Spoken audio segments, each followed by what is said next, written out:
کہ رمضان میں روزہ رکھتے کیوں ہیں، روزے کا مطلب کیا ہے، اور 30 دن تک لگاتار روزے کیوں رکھوائے جاتے ہیں۔ صبح کو سحری کے وقت جب ایک بندہ کھا پی لیتا ہے اور پھر سحری سے لے کے افطاری تک جو 15-16 گھنٹے اور جون جولائی میں کبھی 17-18 گھنٹے کا روزہ ہو جاتا ہے، صبح 3:30 بجے سحری ختم ہوتی ہے، شام کو 7:40 پہ روزہ کھلتا ہے، تو یہ اتنی طویل مدت تک ہمیں اللہ کی طرف سے یہ حکم آنا کہ پانی کا قطرہ بھی حلق سے نیچے نہ جائے، کوئی پھل نہیں، کوئی دودھ نہیں، کوئی میوہ نہیں، کوئی فروٹ نہیں، کوئی کھانا نہیں، اناج نہیں، بھی کچھ بھی کھانا پینا نہیں ہے، ہمیں بھوکا کیوں رکھا جا رہا ہے؟ اللہ کیا چاہتے ہیں اس سے؟ اس کی وجہ کیا ہے؟ روزہ کیوں رکھا جاتا ہے؟ اللہ تبارک و تعالیٰ روزے کیوں ہمیں رکھوانا چاہتے ہیں؟ اچھا، جب تک ہمیں ان باتوں کی وجہ نہ پتا ہو، کار میں بیٹھ گئے کہیں جانے کے لیے، منزل کا پتہ نہیں ہے، تو سفر کا مزہ آئے گا؟ نہیں آئے گا۔ صبح سے اٹھ کے شام تک خالی بیٹھے رہیں، پتہ نہ ہو کہ کرنا کیا ہے، زندگی کا لطف آتا ہے؟ نہیں آتا۔ تو اسی طرح رمضان کیا ہے؟ رمضان چاہتا کیا ہے ہم سے؟ روزے کا مطلب کیا ہے؟ پنجابی جی کو چٹکلا ہے گا تو انہوں سناندہ چلنا کہ وہ ایک میاں صاحب نے نا روزہ نہیں رکھیا، تو فیکٹری چلے گئے، شامی فیکٹری تو نا اپنی بیوی نے فون کیتا آفس چو کہ ہاں پھر بیگم افطاری جی کی بنا رہی ہیں؟ وہ کہندی میاں صاحب تمہیں تو یاد ہی نہیں، تسی روزہ نہیں رکھیا۔ نہیں کہندا ہن اسی ایڈے وڈے کافر ہو گئے کہ افطاری بھی نہ کریے، مطلب شام کو پکوڑے بھی نہ کھائیے، کھجورا بھی نہ کھائیے، قورمہ بریانی بھی نہ چلے ہیں۔ اس کا مطلب ہم لوگ مسلمان تو ہیں، اسلام کے لیے لڑتے بھی ہیں، قربانی بھی دیتے ہیں، جد و جہد بھی کرتے ہیں، آج دین پوری کائنات میں سب سے بڑا مذہب بھی ہے، لیکن اس کے باوجود ہمارے ملک میں بہت سارے ایسے لوگ ہیں جن کو پتہ ہی نہیں کہ ہمارے پاس دولت اتنی بڑی کون سی ہے۔ اگر میں آپ میں سے کسی کو ویسے ہی پوچھ لوں کہ بھائی ہم روزہ کیوں رکھتے ہیں، آپ بتاؤ کیوں رکھتے ہیں؟ پتہ ہے؟ ان کو پوچھ رہا ہوں، نہیں پتہ؟ تمہیں پتہ ہے؟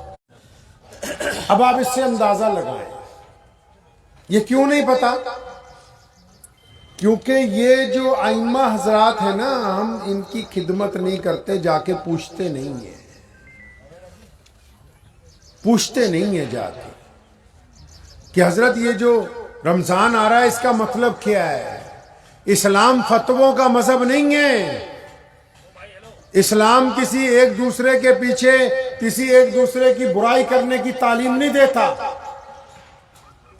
اسلام نے کائنات کے سامنے وہ بہترین نظام رکھا ہے کہ آج پوری دنیا کی بڑی بڑی حکومتیں پچھلے 1450 سال سے لگی ہوئی ہیں محمد رسول اللہ صلی اللہ علیہ وسلم کی مخالفت میں۔ کون؟ ابو جہل لگا، عتبہ لگا، ولید لگا، امیہ لگا، عبداللہ بن جدان لگا، ابو لہب لگا، اور سارے کے سارے مشرکین مکہ لگے، اور پھر کیسر و کسریٰ کی طاقتیں، پھر انگلینڈ کی رانی، پھر فرانس کے راجے، پھر بڑے بڑے پوپ، ساری کائنات نے دیکھا کہ میرے کالی کملی والے صلی اللہ علیہ وسلم اکیلے تھے، اور آج پوری دنیا کا کوئی ملک، کوئی قصبہ ایسا نہیں جہاں کلمہ لا الہ الا اللہ محمد رسول اللہ پڑھنے والے لوگ موجود نہ ہوں۔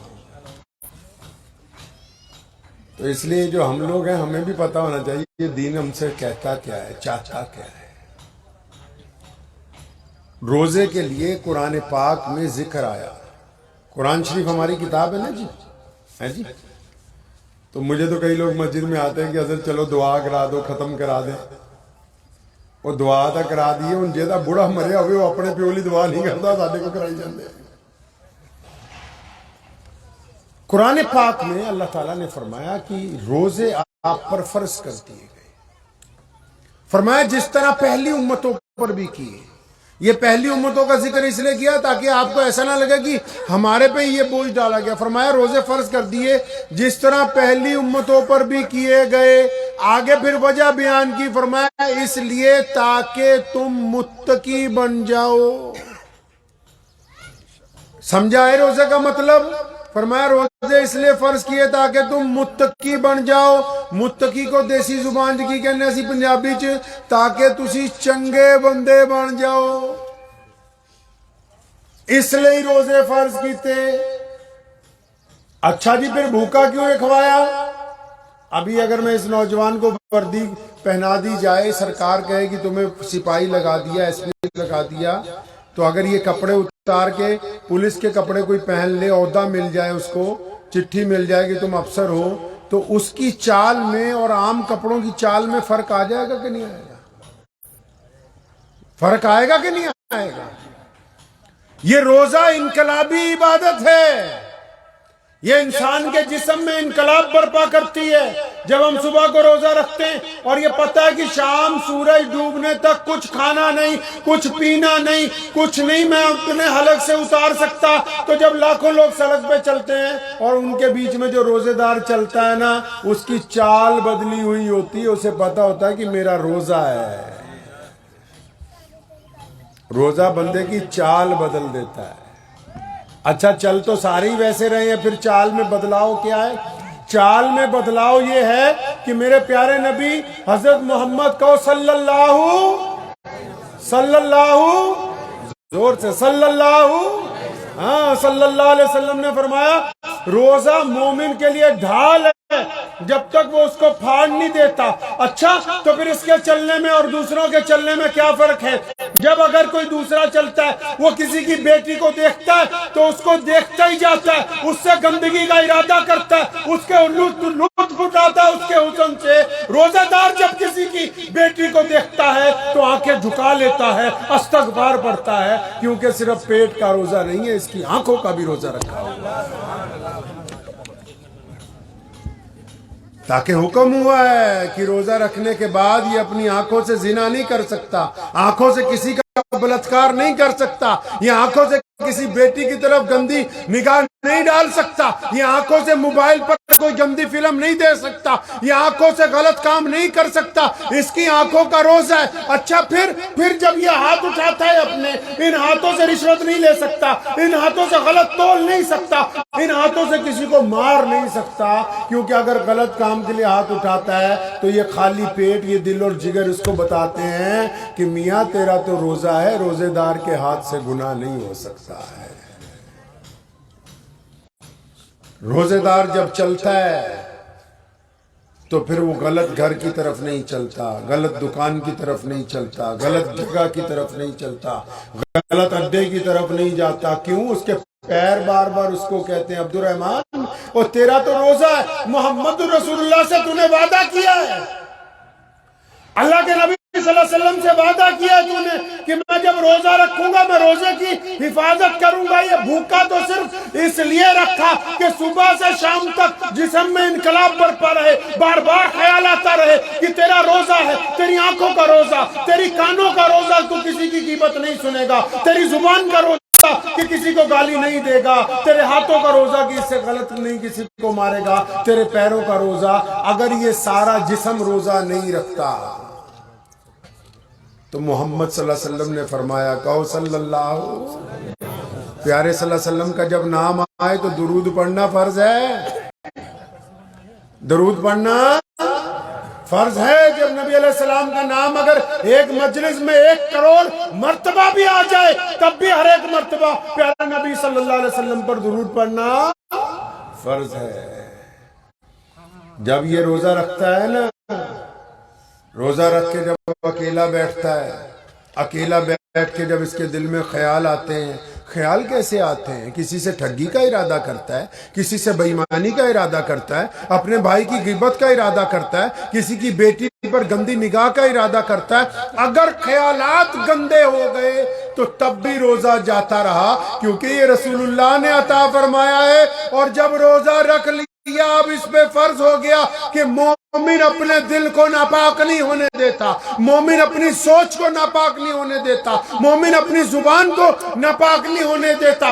اور یہ 30 دن روزے اس لیے رکھوائے کہ اگر جنید کو گالی دینے کی عادت ہے، اگر عبد الرحمن کو غلط کام کی عادت ہے، اگر محمد شفیع کو کوئی غلط کام کی عادت پڑ گئی تو پہلے دن روزہ رکھے گا، غلط عادت سے رک جائے گا، دوسرے دن رکھے گا، پھر رک جائے گا، تیسرے دن رکھے گا، پھر رک جائے گا۔ جب ایک عشرہ یعنی 10 دن گزر جائیں گے تو گندی عادت چھوڑنے کی عادت پڑ جائے گی، اگلے 10 دن گزر جائیں گے تو نیکی کی عادت پڑ جائے گی، تاکہ ایک مہینے میں تمہیں اچھائی کرنے کی عادت پڑ جائے، سارا سال تم اچھے انسان بن کے گزار دو۔ اس لیے ہر سال روزے آتے ہیں، قورمہ بریانی کھانے کے لیے روزے نہیں آتے، گوشت کھانا اسلام میں فرض نہیں ہے۔ اگر سنتوں کو اپنانا ہے تو کبھی کتاب کھول کے یہ بھی دیکھو محمد رسول اللہ نے کیا کھایا، محمد رسول اللہ نے کیا پہنا۔ پیارے نبی صلی اللہ علیہ وسلم جن کو کالی کملی عطا ہوئی، جن کے سر پر ختم نبوت کا تاج سجایا گیا، جن کا دین پوری کائنات میں آج موجود ہے، 1-2 دن نہیں 6-6 دن کے فاقے رکھے ہیں۔ محمد الرسول اللہ نے روزانہ گوشت کھانا فرض نہیں ہے، روزانہ غریب کے منہ میں لقمہ ڈالنا فرض ہے، روزانہ کسی روتے ہوئے کو ہنسانا فرض ہے، روزانہ اپنے ماں باپ کی تیمارداری کرنا فرض ہے، روزانہ اپنے پڑوسی سے محبت کا ہاتھ ملانا فرض ہے، روزانہ کسی بھٹکے ہوئے کو راستہ دکھانا فرض ہے۔ جو محمد الرسول اللہ کی سنتیں ہیں وہ یہ ہیں جن کو ہم نے سنت سمجھا، یہ ابھی سنتوں کے قریب نہیں پہنچی۔ سونے رسول صلی اللہ علیہ وسلم نے فرمایا نا، فرمایا وہ مومن نہیں ہو سکتا۔ جب اتنی سی بات کہی صحابہ گھبرا گئے، یا رسول اللہ کون بندہ مومن نہیں ہو سکتا؟ مومن کہتے ہیں اچھے انسان، کون نہیں ہو سکتا ایمان والا؟ پھر فرمایا نہیں ہو سکتا۔ پریشان ہو گئے، یا رسول اللہ کون؟ پھر کہا نہیں ہو سکتا۔ کون یا رسول اللہ؟ فرمایا جس کا پڑوسی اس کی وجہ سے تنگ ہو، جس کی زبان کی وجہ سے اس کا پڑوسی تنگ ہو، جو اپنے آپ کو دھکڑ بنتا ہو۔ پڑوسی تو کوئی بھی ہو سکتا ہے نا جی، پڑوسی تو ہندو بھائی بھی ہو سکتا ہے، سکھ بھائی بھی ہو سکتا ہے، دلت بھائی بھی ہو سکتا ہے، عیسائی بھائی بھی ہو سکتا ہے، جینی بھائی بھی ہو سکتا ہے، پڑوسی تو کوئی بھی ہو سکتا ہے۔ محمد رسول اللہ نے فرمایا جس کا پڑوسی اس سے تنگ ہے، وہ کس طرح کہتا ہے کہ میں نماز پڑھتا ہوں؟ وہ کس طرح کہہ سکتا ہے کہ میں کامل مسلمان ہوں؟ جب تمہارے کردار سے تمہارا پڑوسی تنگ ہے، اگر تم اپنے پڑوسی کو نہیں راضی کر سکتے تو رب کو کیسے راضی کرو گے؟ چنگا بندہ اسی انہوں نہیں کہندے جہدے کپڑے چنگے ہون، گڈی ودیا ہوئے، کڑی سونی بنی ہوئے۔ چنگا کینوں کہندے جی؟ جڑا زیادہ پیسے پوہے بندا ہوئے؟ نہیں نہیں نہیں، چنگا بندہ ہوا ہے جس دے ماں باپ کہندے ہون کہ ساڈا تی پت چنگا ہے۔ اگر وہ نہیں کہتے آپ کو اچھا تو آپ اچھے نہیں ہیں۔ قرآن پاک میں اللہ نے فرمایا کہ جب ماں باپ جو دونوں میں سے کوئی ایک ہو جائے بوڑھا زندہ ہو، فرمایا یہ دونوں کندھے نا ایسے کرو نیچے جیسے نوکر غلام کے آگے جاتا ہے، اس طرح ذکر فرمایا اللہ تعالیٰ نے۔ فرمایا اللہ اور رسول اللہ کے بعد کائنات میں سب سے زیادہ عزت دار کون ہے جی؟ ماں اور باپ ہیں۔ فرمایا ماں کے پیروں کے نیچے جنت ہے، باپ جنت کا دروازہ ہے، تمہاری مرضی ہے اسے کھول کے رکھو، تمہاری مرضی ہے اسے بند کر دو۔ ایک آدمی ماں باپ کو گالی دیتا ہو پھر نماز پڑھتا ہو، اسے کس بخت نے کہا کہ تمہاری نماز قبول ہو رہی ہے؟ ایک بندہ بیوی کے منہ پہ تھپڑ مارتا ہو پھر کہتا ہوں میں نمازی ہوں۔ بلے شاہ نے کیا ہے نا، نماز بھی نیتی جاننے ہو، ٹھگی بھی کیتی جاننے ہو، آگے کیتی جاننے ہو۔ مطلب نماز اس لیے ہے، نماز کے لیے بھی قرآن پاک نے یہ بات کہا، بھی نماز اس لیے کہ آپ اچھے انسان بن جائیں۔ کیا بن جائے گی؟ اچھے انسان بن جائیں۔ تو وقت بھی ہو گیا ہے، رمضان آ رہا ہے، کچھ گھنٹے باقی ہیں، کریں گے رمضان کی تیاری انشاءاللہ؟ یہ نہیں جوڑ دی کہہ رہے جدہ ایک بکرا پورا جیوا کرا کے رکھے ہے۔ رمضان کی تیاری یہ ہے کہ 2 رکعت نفل توبہ واسطے اللہ کے، کہ اللہ جو غلطیاں ہو گئی ان کو معاف فرما دیں۔ اللہ سے معافی مانگنے کے بعد اگر ماں باپ ناراض ہیں تو ان سے معافی، کسی یار دوست کو ناراض کیا ہے تو اس سے معافی، کسی کو غیبت کی ہے تو اس سے معافی، ان سے معافی مانگیں۔ یہ رمضان کی تیاری ہے۔ اور اس کے بعد پابندی سے روزہ رکھیں۔ روزے میں نماز ضروری ہے، کیونکہ برائی سے کون روک سکتا ہے جی؟ نماز روک سکتی۔ نماز کے علاوہ کوئی شے نہیں ہے جو مسلمان کو برائی سے روک دے۔ نماز ہمیں بار بار یاد دلاتی ہے کہ غلط کام نہیں کرنا۔ اور نماز اگر آپ کو پتہ لگنا ہو کہ نماز قبول ہو رہی ہے یا نہیں ہو رہی، اگر ماں باپ راضی ہیں، بیوی راضی، بچے اور پڑوسی راضی، اس کا مطلب قبول ہو رہی ہے۔ مطلب آپ میں ٹھہراؤ آ گیا، عاجزی آ گئی، انکساری آ گئی۔ اور اگر آپ جج بنے ہوئے ہیں، جج بن جاتے ہیں نا آج کل لوگ کی مسیطاں ایک دوسرے ہوتے تو نے یہ نہیں کیا، تو نے، آپ کو جج نہیں لگایا گیا۔ مسجد میں ممبر لگایا گیا ہے، اس ممبر پر محمد رسول اللہ صلی اللہ علیہ وسلم کی جو دین کے وارث ہیں، جن کو ہم امام کہتے ہیں، ان کو بٹھایا گیا اور ان کو کہا کہ جمعے والے دن بیٹھ کے بتاؤ کیا اچھا ہے کیا برا ہے۔ آپ کو نہیں کہا کہ آپ لوگوں کی بے عزتیاں کرتے پھریں۔ کسی کو کسی پہ جج نہیں لگایا اسلام نے۔ دنیا کے فیصلے کرنے کے لیے کچہریوں میں جج بٹھائے گئے ہیں، کسی کو کسی کے اوپر جج نہیں لگا دیا کہ ہم خود فیصلہ کریں، یہ چاہیے بے ایمان ہے جی، وہ چور ہے جی، وہ ڈاکو ہے جی۔ ایک سنت سن لو محمد رسول اللہ کی، جس کی نسبت پوری دنیا میں اسلام نے اپنے پیر جمائے ہیں۔ پیارے نبی صلی اللہ علیہ وسلم کیا چاہتے ہیں ہم سے کہ ہماری سب سے اچھی سنت کون سی ہے پتہ ہے آپ کو؟ پتہ نہیں ہوگا، دیا نہیں نا پورا سنت۔ سب سے اچھی سنت پیارے نبی صلی اللہ علیہ وسلم کی، آپ صلی اللہ علیہ وسلم چاہتے ہیں۔ میں ایک چھوٹا سا قصہ سناتا ہوں، اس سے آپ سمجھ جائیں گے۔ ایک چھوٹے صحابی ہیں، ان کا نام ہے انس رضی اللہ تعالیٰ۔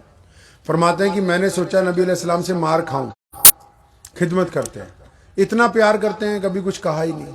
فرماتے ہیں میں نے ایک دن، کئی سال جب گزر گئے، کچھ کبھی ڈانٹا بھی نہیں، تو میں نے سوچا کوئی ایسا کام کروں کہ میری پٹائی ہو۔ فرماتے ایک دن مہمان آئے، آپ صلی اللہ علیہ وسلم نے مجھے کہا انس بازار سے ناشتہ لاؤ۔ کہتے جب میں بازار گیا تو میں نے سوچا آج ناشتہ نہیں لے کے جانا، تاکہ یہ میری پٹائی کریں کہ تو اتنی دیر سے کہاں سے آیا۔ جب کافی وقت گزر گیا تو حضرت انس فرماتے ہیں کہ خود اللہ کے نبی صلی اللہ علیہ وسلم بازار میں آ گئے مجھے ڈھونڈنے کے لیے، خود۔ اب جب بازار میں تشریف لائے نبی علیہ السلام تو دیکھا انہوں نے دور سے کہ آپ صلی اللہ علیہ وسلم کے چہرے پہ پریشانی کے آثار ہیں، تو یہ اٹھ کے کھڑے ہوئے۔ نبی علیہ السلام نے جب دور سے حضرت انس کو دیکھا تو جب قریب آئے تو آپ صلی اللہ علیہ وسلم نے پوری طاقت سے، اب انس کیا سوچ رہے ہیں کہ آج تھپڑ پڑے گا، آج ریپٹ پڑے گا، آج ایک آدھی چپت لگے گی کہ تجھے پتہ نہیں مہمان بیٹھے ہوئے تھے۔